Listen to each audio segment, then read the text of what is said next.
Assalamu alaikum.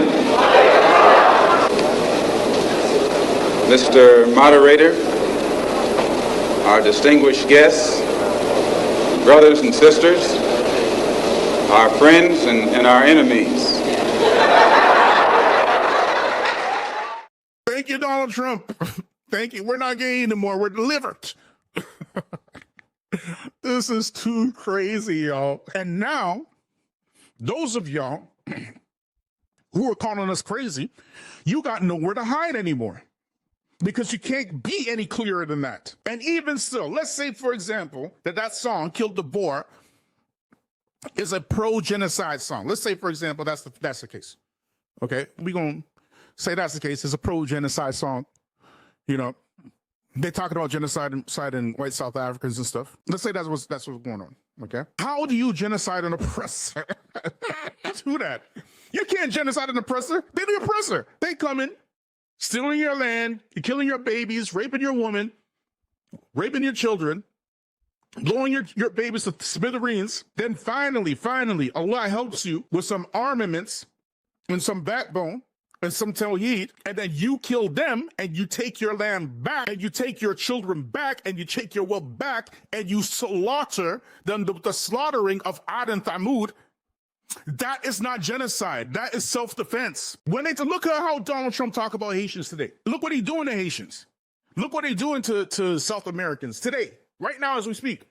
Right now as we speak, we have political prisoners, Palestinian and Arab political prisoners who went to pro-Palestine protests and stuff in prison. That's what it is for you. They want you to be peaceful. They are not peaceful people. They are pure demons. And Farouk Post has clearly and blatantly taken the side of a pure demon. Don't be confused.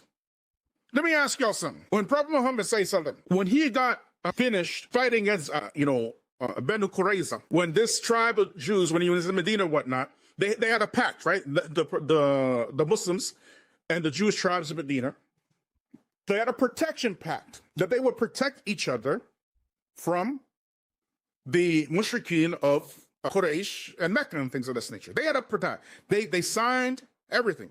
We're going to protect you. You're going to protect us. Blase, blase, blase. So there's a pact between them. Okay. It was Banu Qurayza, after they signed in ink that they would protect the Muslims and they would seek the Muslims protection from the from the Qurayshi tribes, the Mushrikeen. They were the ones who went behind the backs of the Muslims, made a side deal with the Mushrikeen of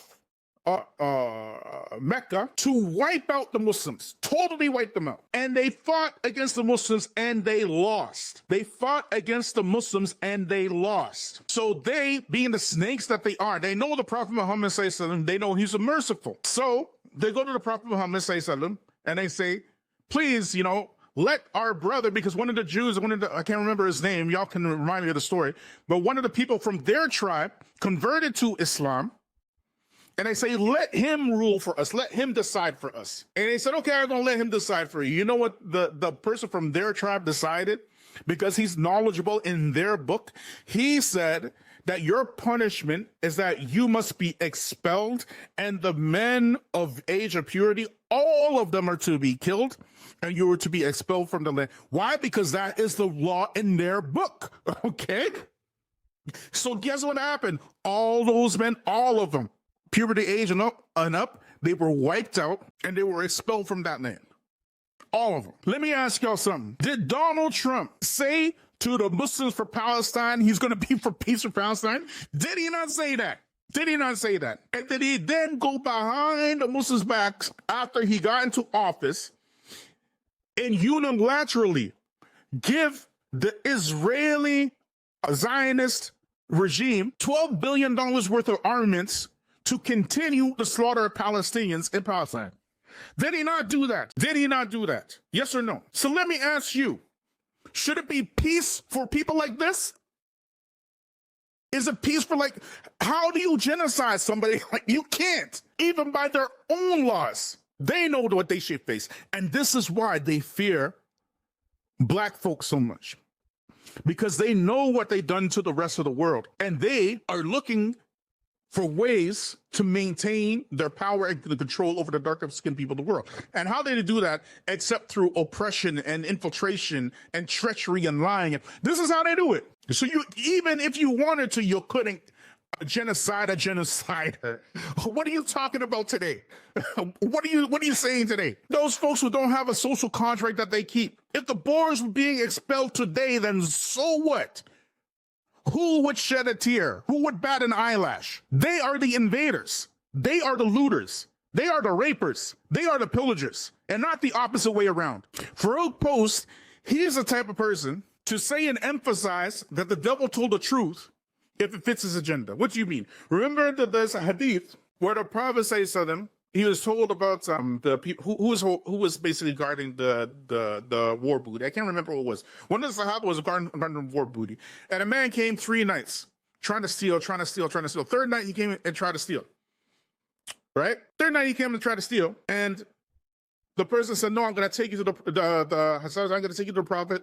So he said, "No, I'm going to tell you something, and I promise you, if I tell you this, right, just leave me alone and blah, blah, blah, let me go." He said, "Okay, what are you going to tell me?" He said, this person said that if you recite Ayatul Kursi in the night, it will protect you from the shaitan until the morning. He said, "Okay, I'll let you go." So, this is a popular story. It's popular hadith. Y'all know what I'm talking about, right? Anyways, the Prophet ﷺ, long story short, the Prophet ﷺ was told the story by the companion. And he said, the Prophet ﷺ said, "This person told the truth, but he's a liar. For verily, this is Shaitan. Shaitan is the one who told you this about the Ayatul Kursi." So what do we understand? We understand that this one time, Shaitan, he told the truth, correct? But we also understand that Shaitan is a liar. Farouk Post is the type of person to emphasize the truthfulness of Shaitan. That's what he's like. He's the type of person that he will emphasize that this person told the truth if it proves his agenda. Just like the racist white supremacists before him. The whole delivery is naturally mendacious. That means for the slow Negroes in the back, he's a deceitful liar, okay? That's what it means. His whole spiel is just mendacious, deceitful. It's from the beginning. He pretends to be with you, but the entire time he's the MAGA operative. Do you get it? That is who he is. Nobody forced him to write all that stuff. He did that on his own volition. This is an alleged doctor who puts their PhD on the line for Donald Trump. The only reason why you would do that is if you are white. Paper gold. You see, black folks are chumps. If America were to tell you to bring all the rocks in this country to her, and she'll give you $1 million for it, you'll do it. And the next day she'll tell you we're using rocks for currencies, chump.